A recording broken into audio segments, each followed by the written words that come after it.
Rajahmundry city RI Bhaskar నగర్లో గణేష్ ఉత్సవాలు ఘనంగా ప్రారంభమయ్యాయి.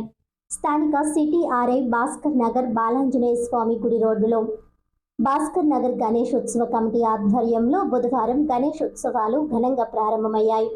భాస్కర్ నగర్ గణేష్ ఉత్సవ కమిటీ నిర్వాహకులు మరుకుర్తి రవి యాదవ్, ఎం హరి బెనర్జీల నేతృత్వంలో ఉత్సవాలకు ఏర్పాటు చేశారు. హరి బెనర్జీ దంపతులు పీటలపై కూర్చుని తొలి పూజ జరిపించారు. రాష్ట్ర పర్యాటక, సాంస్కృతిక, సినిమాటోగ్రఫీ శాఖ మంత్రి కందుల దుర్గేష్, ఎమ్మెల్సీ సోము వీర్రాజు, రాజనగరం ఎమ్మెల్యే బత్తుల బలరామకృష్ణ, రాష్ట్ర SC corporation chairman doctor KS Jawahar, యువ నాయకుడు జగ్గంపూడి గణేష్, రాజనగరం సిఐ వీరయ్య గౌడ్ తదితరులు స్వామివారిని దర్శించుకున్నారు. ఈ కార్యక్రమంలో ప్రభుత్వ ఆసుపత్రి అభివృద్ధి కమిటీ డైరెక్టర్ కిషోర్, మాజీ కార్పొరేటర్లు అజ్జరపు వాసు, కొరగంటి సతీష్, ఈశ్వరి, రాజపల్లి ప్రసాద్, బీజేపీ నాయకులు నర్సిపల్లి హారిక తదితరులు పాల్గొన్నారు.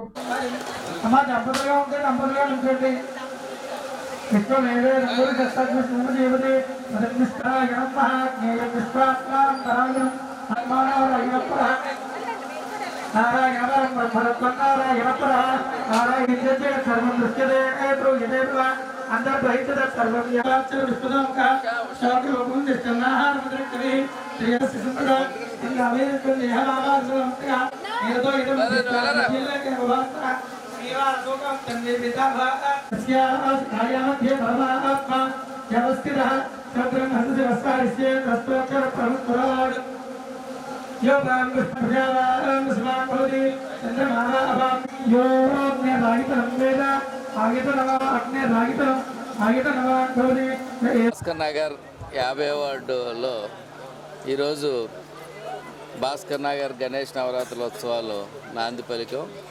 ఈ సంవత్సరం నుంచే ప్రతి సంవత్సరం చేయాలని చెప్పి భాస్కర్ నగర్ కాలనీలో ఉన్న పెద్దలందరూ కూర్చుని నిర్ణయించడం జరిగింది. ఈ కార్యక్రమం ఎంతో ఘనంగా జరిగినందుకు చాలా సంతోషిస్తున్నాం. అలాగే ఈ కూటమి ప్రభుత్వం కూడా ఈ వినాయక చవితులు చేసుకుంటున్న వారికి అందరికీ ఉచితమైన కరెంట్ ఇవ్వాలని చెప్పి ఒక జీవో ఇవ్వడం చాలా హర్షించదగిన విషయం. చంద్రబాబు నాయుడు గారికి, పవన్ కళ్యాణ్ గారికి కూడా ప్రత్యేకమైన కృతజ్ఞతలు తెలియపరుచుకుంటూ, అలాగే లోకేష్ గారికి కూడా కృతజ్ఞతలు తెలియపరుచుకుంటున్నాం. ఈ ప్రభుత్వం ప్రజలకు అనుకూలంగా నడిచే ప్రభుత్వం. ఈ ప్రభుత్వం 10 కాలాల పాటు ఉండాలని చెప్పి ఆ విఘ్నేశ్వరుడిని మనస్ఫూర్తిగా కోరుకుంటున్నాం. అలాగే ఈ కార్యక్రమానికి ఇచ్చేసిన రాజకీయ నాయకులు కానీ, భాస్కర్ నగర్ కాలనీ వాస్తవులకు అందరికీ వినాయక చవితి శుభాకాంక్షలు తెలియపరుచుకుంటూ ముగిస్తున్నాం. Thank you. అందరికీ నమస్కారం.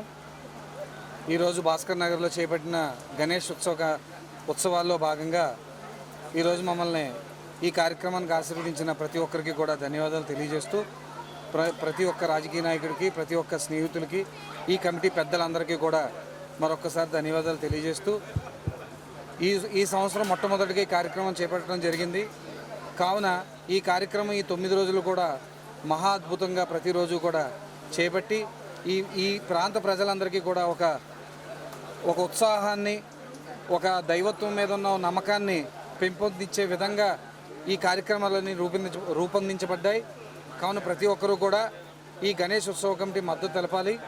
ప్రతి ఒక్కరు కూడా ఈ గణేష్ ఉత్సవ కమిటీని ఒకసారి సందర్శించి ఆ వినాయకుల వారి ఆశీస్సులు తీసుకోవాలని మరొక్కసారి తెలియజేస్తూ, ఈ 9 రోజులు కూడా సాంస్కృతంగా ఎన్ని కార్యక్రమాలు చేయాలో మన ధర్మం ప్రకారంగా, గణేష్ పద్ధతి ప్రకారంగా ఆచరణలో ప్రతి కార్యక్రమం జరుగుతుందని చెప్పి తెలియజేస్తూ సెలవు తీసుకుంటాం.